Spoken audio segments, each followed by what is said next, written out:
All right, let's open the plastic. Remove plastic.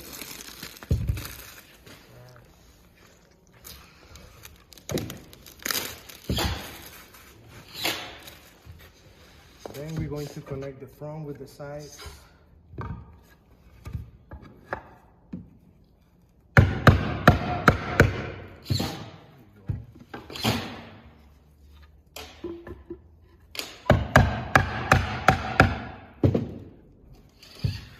The panel.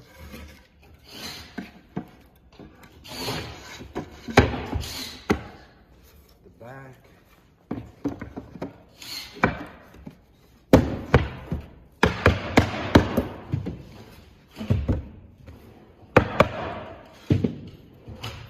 Then we're gonna put 4 screws for each side.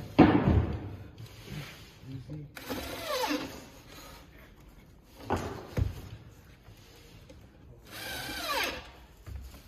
Other side.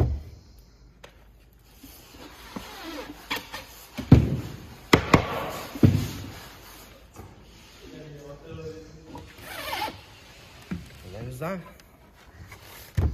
Ready.